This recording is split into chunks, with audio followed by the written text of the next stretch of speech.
ये है अंटार्कटिका, जो सदियों से इंसानों की पहुंच से बहुत दूर रहा है। उनके लिए एक बहुत बड़ी मिस्ट्री रहा है। चाहे वो ब्लड फॉल हो, मिस्टीरियस एनिमल हो, अंडरग्राउंड लेक्स हो या बर्फ के नीचे दबे हुए शहर हो। अंटार्कटिका के बारे में बहुत सी हिस्ट्री और मिस्ट्रीज हैं जिनके बारे में आज तक नहीं पता लगाया जा सका। अंटार्कटिका दुनिया का वो कॉन्टिनेंट है जहाँ कोई भी इंसान नहीं रहता, कि यहाँ का टेम्परेचर -90 डिग्री सेल्सियस तक चला जाता है। साथ साथ यहाँ पर 300 किलोमीटर पर आवर की स्पीड से तूफान भी आते हैं। इस तरह अंटार्कटिका दुनिया का सबसे ड्राई कॉन्टिनेंट है, इतना ड्राई कि शायद आपको ये जानकर हैरानी होगी कि इसको डेजर्ट भी कहा जाता है। यहाँ पर सिर्फ 51 मिलीमीटर बारिश होती है। पिछले कई 100 सालों से अंटार्कटिका पर बहुत सी कंट्रीज हैं जो कंट्रोल लेना चाहते हैं। अंटार्कटिका का ये मैप देखें, इसे को फ्रांस क्लेम करता है, इस पार्ट को नॉर्वे क्लेम करता है, ऑस्ट्रेलिया इस सारी राइट साइड को क्लेम करता है। इसी तरह ब्रिटेन, न्यूजीलैंड और चिली अंटार्कटिका के कुछ हिस्सों को क्लेम करते हैं। लेकिन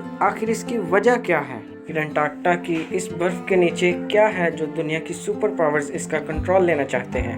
हम सॉल्व करने जा रहे हैं अंटार्कटिका की कुछ मिस्ट्रीज। साथ ही आज हम ये सीखेंगे कि अंटार्कटिका को किस कंट्री ने डिस्कवर किया था, और तो और इसके साथ हम ये देखेंगे कि आखिर इस बर्फ के नीचे क्या क्या राज छुपे हैं। वे अंटार्कटिका के राज जो सिर्फ दुनिया की कई सुपर कंट्रीज ही जानती हैं, इसीलिए वो अंटार्कटिका का कंट्रोल चाहते हैं।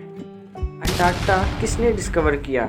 Depending on who you are asking. British कहते हैं कि अंटार्कटिका उन्होंने डिस्कवर किया था। रशियंस कहते हैं कि सबसे पहले अंटार्कटिका पर हमने कदम रखा था। लेकिन अंटार्कटिका का जिक्र आज से कई हजार साल पहले ग्रीक फिलोसोफर एरिस्टोटल ने किया था। उसने ये कहा कि जमीन गोल है और नॉर्थ और साउथ पोल एक दूसरे के मिरर हैं। 21 में रॉयल सोसाइटी ऑफ न्यूजीलैंड की एक स्टडी पब्लिश की गई, जिसमें ये कहा गया कि इधर ऑस्ट्रेलिया के पास रहने वाले पॉलिनेशियन आइलैंड के लोग जो पहले इंसान थे, सबसे पहले अंटार्कटिका पहुंचे।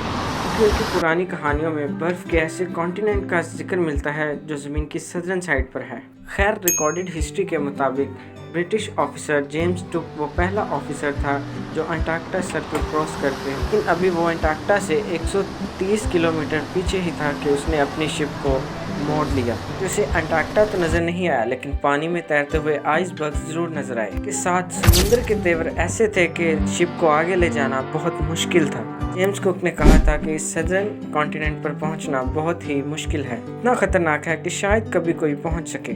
कुक के बाद बहुत सारे लोगों ने अंटार्कटिका को डिस्कवर करने की कोशिश की, लेकिन वो सब नाकाम रहे। सदी के आते ही इकोनॉमिक डोमिनेंस के लिए कंट्रीज के दरमियान एक कंपटीशन शुरू हो गया। यहाँ पे एक न्यू वर्ल्ड ऑर्डर बन रही थी, सोर्सेज और नए ट्रेड रूट्स डिस्कवर हो रहे थे, स्ट्रीज बन रही थी। हर कंट्री नए आने वाली सदी के लिए सुपर पावर बनना चाहता था। एक्सप्लोरेशन अरूज पर थी।